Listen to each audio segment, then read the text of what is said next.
Bonsoir à tous et bienvenue en direct sur KTV. Nous sommes le jeudi 3 octobre et à la une de ce journal, on utilise souvent l'expression l'île au lagon pour définir Mayotte, mais on oublie l'exceptionnelle diversité des forêts de l'île, des forêts victimes d'atteintes régulières parmi lesquelles les cultures illégales ou encore le défrichage.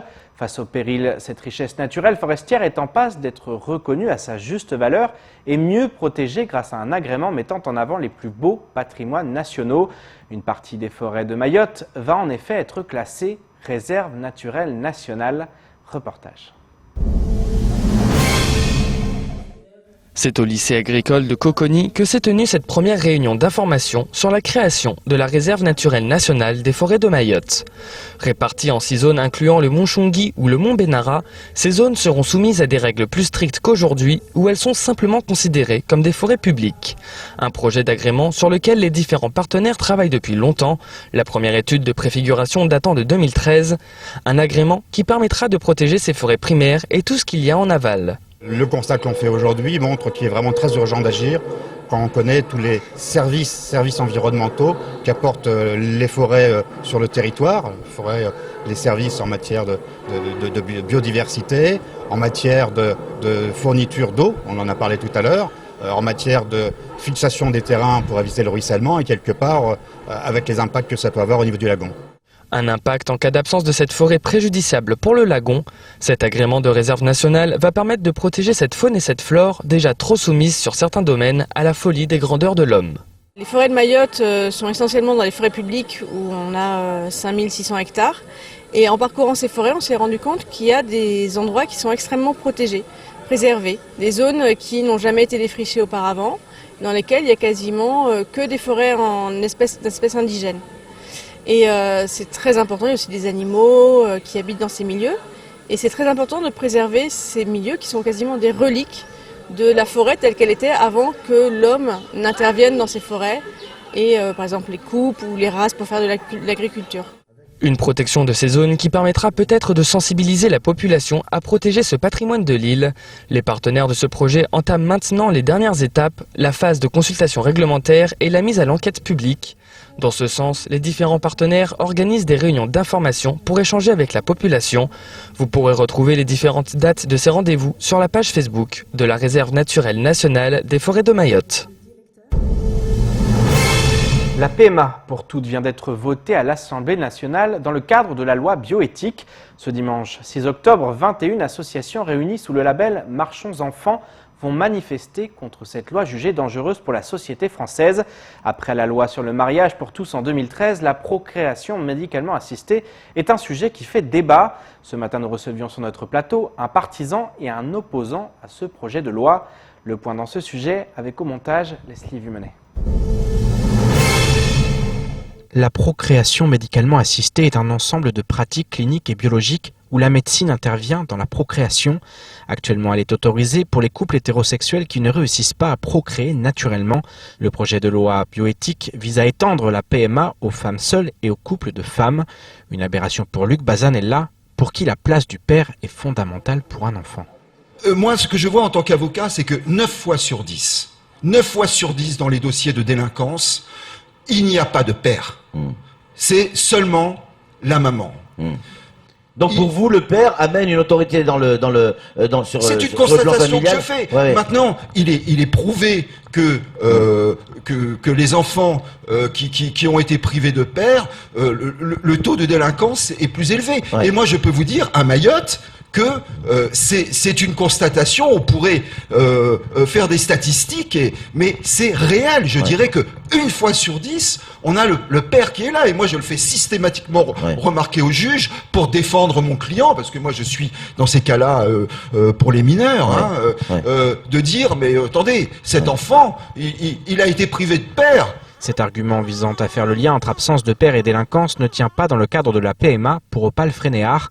En effet, elle qui a été élevée par 2 femmes assure qu'elle s'est épanouie comme tous les autres enfants. Selon moi, c'est 2 choses totalement différentes. En effet, le fait qu'une femme se retrouve du jour au lendemain à devoir élever ses enfants alors qu'elle avait prévu de le faire avec un mari, en effet, là, oui, il y a un problème. Maintenant, à partir du moment où la femme choisit de le faire seule, ou un couple de femmes choisit de le faire ensemble, il me semble que, étant donné qu'on n'attend rien, on n'attend pas un père, il n'y a pas de problème. Moi, j'ai été élevée sans père, d'abord par une mère seule, puis par un couple de femmes. Je n'ai jamais manqué d'autorité, je n'ai jamais manqué d'amour ou de tendresse. Il faut savoir que aussi les femmes seules ou les couples lesbiens ou homosexuels qui se retrouvaient avec des enfants autrefois étaient mis au banc de la société, et c'était la société qui créait cette mise au banc, cet état marginal et donc le mal-être de l'enfant.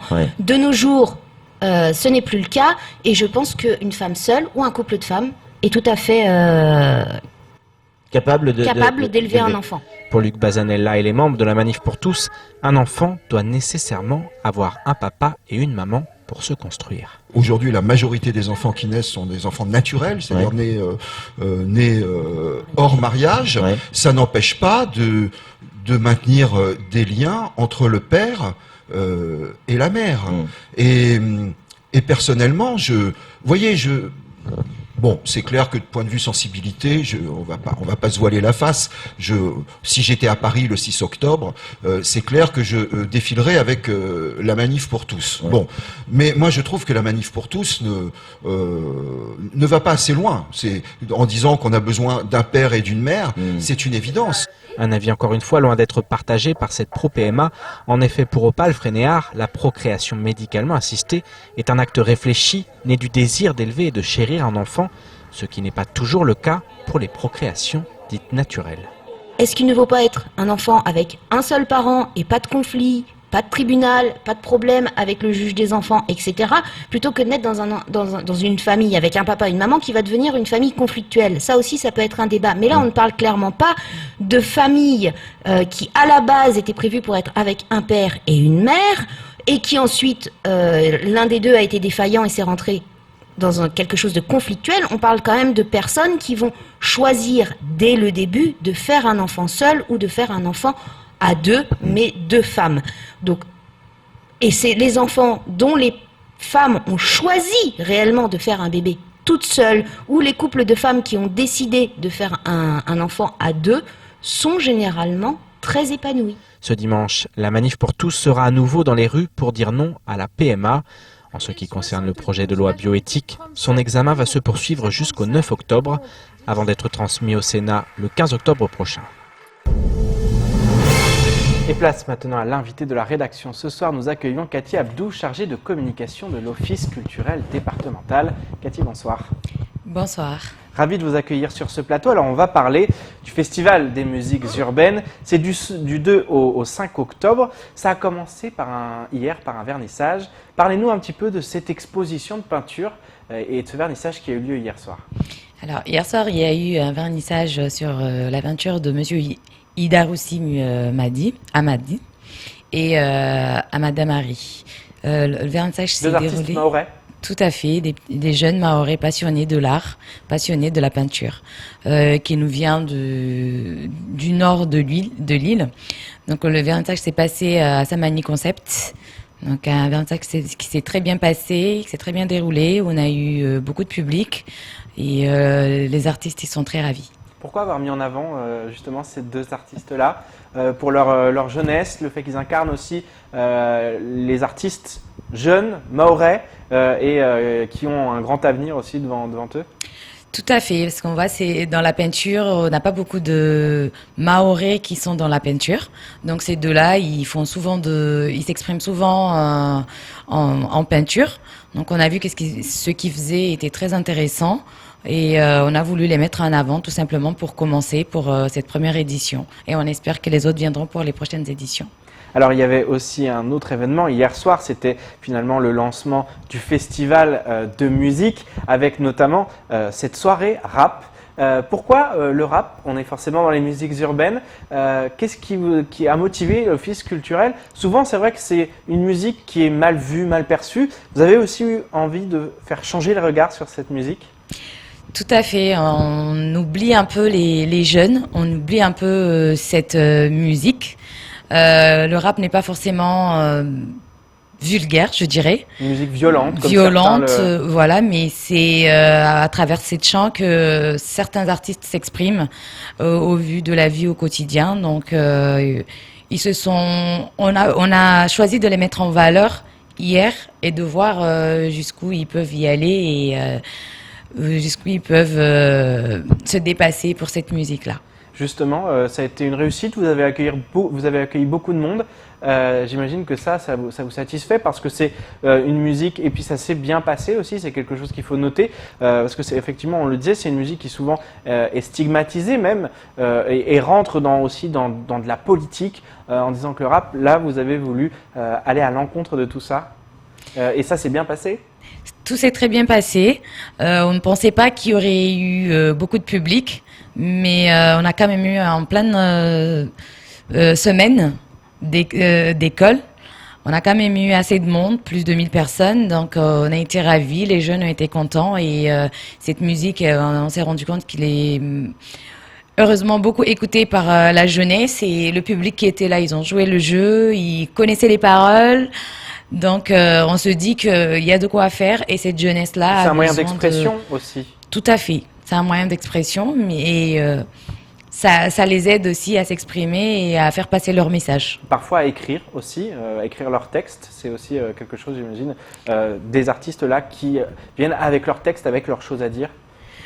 Oui, ces jeunes, ils se débrouillent tout seuls, à écrire leurs textes tout seuls, à chercher leur instrument tout seuls et à se produire tout seuls. Donc c'est pour ça que C'est un coup de pouce finalement que vous leur apportez. Tout à fait, on aimerait bien qu'ils se développent un peu plus parce qu'on se rend compte que lorsque vous allez sur les réseaux sociaux, sur YouTube et autres, l'artiste mahorais, on ne voit que ces jeunes-là qui s'expriment, qui font de leur téléphone mobile leur outil de travail en faisant leurs clips avec ces téléphones et finalement ils ont plus de likes et plus de j'aime et on peut dire qu'ils sont connus un peu par la majorité, mais la grande majorité des jeunes ici à Mayotte et ceux qui sont à l'extérieur aussi.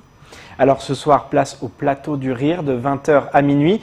Alors c'est quoi le programme de ce plateau du rire? Alors ce soir nous aurons au programme Téléma Fomboni. Nous aurons le cocotier rigolo des jeunes qu'on a découvert lors des scènes ouvertes des jeunes de Tsunzu. Donc ils sont pas mal, ils sont intéressants. On aura Kems Production qui va nous faire son sketch qui parle du patrimoine. Parce que j'ai vu vous avez parlé des sujets, voilà. Donc il va nous faire un sketch sur le patrimoine. On aura les jeunes talents théâtrales de Aqua. On aura la Ligue d'improvisation mahoraise. Alors qu'est-ce que c'est la Ligue d'improvisation mahoraise? La Ligue d'improvisation mahoraise, c'est une association qui a été créée en 2013. Des jeunes, ils viennent sur scène et ils jouent avec le public. Donc ils ça va avoir un côté interactif, ils vont aller à la rencontre du public pour... Tout à fait, ils s'entraînent pas forcément, mais une fois sur scène, comme ils jouent avec le public, ils cherchent des mots dans le public et à partir de ce mot-là, ils font leur show, leur sketch. Et il y aura du rire pour tout le monde. Alors après cette première soirée, cette première exposition, après cette soirée en musique avec le rap, le rire, demain, place au théâtre. Aussi quelque chose d'important dans ce festival. À quoi il faut s'attendre pour le théâtre? Là, c'est quelque chose qui est un peu plus développé, mais qui demande encore du soutien, parce qu'on a très peu de salles de théâtre finalement, et qu'il y a des difficultés pour se développer, pour se structurer aussi à ce niveau-là. Tout à fait. Les jeunes qui font du théâtre, comme les jeunes qui font tout art qui touche l'art vivant, ils ont besoin d'avoir des scènes, ils ont besoin de s'exprimer. Ces jeunes-là, ils s'entraînent dur. Même dans la semaine et autres, ils se donnent le temps de réaliser quelque chose, de créer quelque chose. Donc, le festival musique urbaine est un espace où ils peuvent venir s'exprimer comme les scènes ouvertes. Donc, demain soir, nous aurons les jeunes coups de pouce qui seront là. Qui vont nous parler de la lutte contre l'illettrisme. Ils vont nous parler un peu du chimique. Il y a aussi des sujets engagés aussi, c'est aussi ça l'objectif? Tout à fait, c'est des sujets très intéressants et j'inviterai toute la population à venir voir, c'est entièrement gratuit. Donc il y aura les jeunes coups de pouce, il y aura Mlési, Comidram, tous des troupes des théâtres, il y aura Waparanao et on aura Kems Production. Et puis on va parler de samedi, forcément, un peu le clou du spectacle avec les têtes d'affiche. Il y aura notamment Hip Hop Evolution, l'association, et puis il y aura les artistes qui, on l'a vu, sont sur notamment les affiches, justement Bramsito notamment. Parlez-nous de cette dernière soirée qui sera un peu le clou de ce festival. Alors, on a voulu prendre deux artistes qui sont connus différemment. Bramsito, qui est connu juste en métropole, et enfin est connu dans le monde, mais qui est une artiste qui n'est pas encore une artiste internationale, et Skal, qui est un artiste international, qui va venir avec sa troupe et qui va nous faire du live. Donc, et ça va quand même être le grand moment, avec bien sûr aussi, il y aura le collectif Taille Art, il y aura également Hip Hop Evolution, et ça sera le clou du spectacle ce samedi soir, à nouveau de 20h à minuit. Tout à fait. Un dernier mot sur le terre-plein de Mtsapéré, parce qu'il y a de plus en plus de choses qui se font là-bas, et notamment du côté du conseil départemental. Il y a effectivement encore des aménagements à faire, mais ça semble quand même être une réussite. On arrive à organiser des choses au niveau du terre-plein de Mtsapéré. Tout à fait. Le terre-plein de Mtsapéré est un espace, je dirais, pas très approprié, parce qu'on a besoin d'avoir des salles de spectacle, des salles de concert, mais pour l'instant, c'est là où où il y a plus de sécurité, où le comité de sécurité accepte de faire les concerts de ce genre-là. Merci beaucoup, Cathy Abdou. Je rappelle que vous êtes la chargée de communication de l'Office culturel départemental. Et il est temps de faire le tour du reste de l'actualité locale, avec notamment le développement de la pêche ou encore la mise au point du président du SIAM. Au montage, Leslie Bumenet. Le 8 octobre prochain, la Copémaille, grâce à l'aide de l'association Eredom, va réceptionner un bateau flambant neuf qui répond aux exigences européennes en matière de pêche en mer. Construit aux Antilles, ce bateau livré à Mayotte coûte 50 000 €. Suite à des négociations entre les services de l'État, le conseil départemental et la coopérative des pêcheurs, une subvention de 60% du montant a été accordée. Cela signifie que 40% resterait à la charge des pêcheurs qui souhaitent se mettre en conformité avec les lois européennes et donc poursuivre leurs activités après 2020, date limite pour répondre aux exigences du droit commun. Une somme encore trop importante pour beaucoup. Un financement supplémentaire via une subvention de 10 à 15% du montant au travers des fonds européens pourrait donc compléter le montage financier. La part restante à la charge des pêcheurs serait-elle finançable via un prêt octroyé par l'ADI à chaque pêcheur ? Si tout n'est pas encore complètement bouclé, l'affaire semble en bonne voie et devrait permettre à la pêche locale de faire un grand pas en avant. Et l'ADI justement est au cœur de l'actualité. À la fin du mois de septembre, Annick Girardin, la ministre des Outre-mer, a en effet tenu une réunion de travail avec Frédéric Lavenir, président de l'ADI, l'association pour le droit à l'initiative économique. La ministre a annoncé le lancement du projet Sprinter visant à doubler l'activité de l'ADI en Outre-mer afin d'atteindre 15 000 bénéficiaires en 2022. Cette réunion fait suite à la signature le 1er juin 2019 d'une convention entre le ministère des Outre-mer et l'ADI pour un montant de 1,8 million €. Cette somme doit permettre à l'ADI de développer ses moyens d'accompagnement et de mieux agir pour faciliter l'accès au crédit aux personnes éloignées du marché de l'emploi afin qu'elles puissent créer leur entreprise. En 2019, les territoires désignés comme prioritaires pour l'action de l'ADI sont Mayotte, la Guyane, Saint-Martin, la Polynésie française et Saint-Pierre-et-Miquelon. A noter que cet accompagnement s'inscrit dans l'objectif zéro exclusion de la trajectoire Outre-mer 5.0. Face au contexte de tension qui règne au sein et autour du SIAM, le président du syndicat Moussa, Mohamadi Bavi, a décidé de communiquer sur la question du transfert de la maîtrise d'ouvrage des investissements du syndicat en eau et en assainissement à la DEAL. Selon le SIAM, le bureau du syndicat réuni le 26 septembre 2019 ne s'est jamais prononcé en faveur d'un transfert de la gestion de ces investissements à la DEAL de Mayotte. Cependant, les membres du bureau syndical assurent avoir pris acte de la communication faite par le président concernant les projets de convention et de délibération élaborés par les services de l'État et relatifs à ce transfert. Ils ont donc demandé à Moussa Mohamadi Bavi de réunir dans les plus brefs délais le comité technique pour avis, l'ensemble des maires de Mayotte pour information, ainsi que le comité syndical du SIAM pour décision. Et les femmes étaient aujourd'hui à l'honneur sur l'île, ou plus exactement les entrepreneuses et porteuses de projets. Ces chefs d'entreprise sont ainsi venus en nombre au colloque organisé au conseil départemental par l'ADI. Elles ont pu partager leur expérience, exprimer les difficultés rencontrées au cours de leur parcours professionnel, mais surtout parler de leur victoire quant à la conquête du monde entrepreneurial. Alors, quels sont les freins à lever pour l'entrepreneuriat féminin et quelle est la situation de ces femmes à Mayotte? Un reportage signé Marion Tellier. Lever les freins de l'entrepreneuriat féminin, c'est un des objectifs majeurs du territoire à l'échelle nationale. Une volonté qui vient en réponse à un terne constat pour les femmes. Elles sont en effet toujours moins nombreuses que les hommes à créer et diriger une entreprise. Une vérité qui peut aujourd'hui être expliquée par différents facteurs, notamment par les discriminations qui subsistent encore dans notre société. Les premières discriminations, moi je pense qu'elles commencent souvent, encore une fois, déjà tout petit avec tout ce qui est les métiers genrés. Il y a des métiers qu'on voit plus axés pour les garçons et d'autres pour les filles. Donc on imprime ça en fait dans notre inconscient et on avance avec ça. Alors qu'aujourd'hui, quand on regarde bien, à compétences égales, les hommes et les femmes font des choses complètement égales.